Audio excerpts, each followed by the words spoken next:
Well, hello. This is the next episode in my video series called Resolving Bible Difficulties. And in this series, I'm utilizing a book called Keeping Faith in an Age of Reason by Jason Lisle to just go through various apparent difficulties in the Bible and show how they can be resolved. And my purpose in this video series is simply to strengthen your faith in the truthfulness of the Scriptures. Now, we know from both the Bible and extra biblical history that the Babylonians sacked Jerusalem for the second and the last time in 586 BC.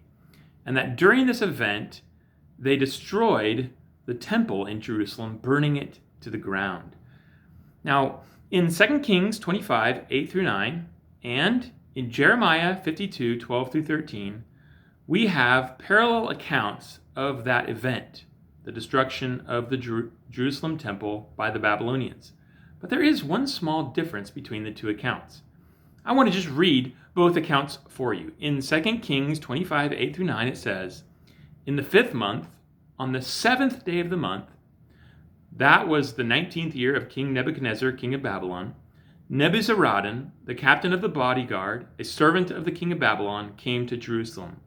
And he burned the house of the Lord and the king's house and all the houses of Jerusalem. Every great house he burned down." End quote. Now, in Jeremiah 52, 12 through 13, it says this, "In the 5th month, on the 10th day of the month, that was the 19th year of King Nebuchadnezzar, king of Babylon, Nebuzaradan, the captain of the bodyguard who served the king of Babylon, entered Jerusalem. And he burned the house of the Lord and the king's house and all the houses of Jerusalem. Every great house he burned down." End quote. Now you can see from those two accounts that they're almost exactly the same, except 2 Kings 25 verse 8 says that it happened on the 7th day of the 5th month, and Jeremiah chapter 52 verse 12 says it happened on the 10th day of the 5th month. Well, isn't it obvious then that there's a mistake in the text? One says it happened on the 7th day and the other on the 10th day. They can't both be correct, can they? Well, actually, yes, they can. It is quite possible for both texts to be true at the same time. And let me show you how.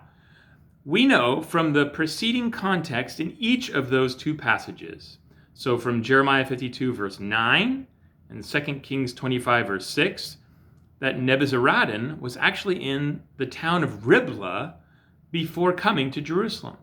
And we know that Riblah was about a 3-day journey on horseback to Jerusalem. Then, if you look closely at each passage, you will see that 2 Kings 25 verse 8 tells us when Nebuzaradan, quote, came to Jerusalem.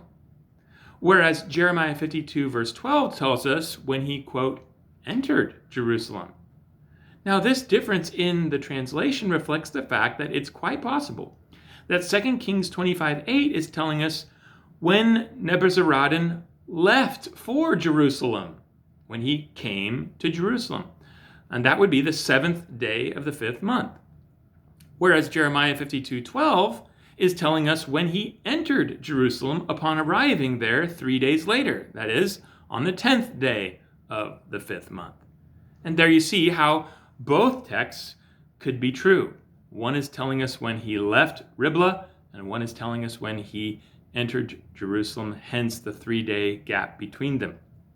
This is an example of how some perceived contradictions in the Bible are actually just a result of a hasty or superficial reading of the text, and how upon closer examination, what seems to be a contradiction actually turns out not to be so. I hope that's helpful for you. Until next time.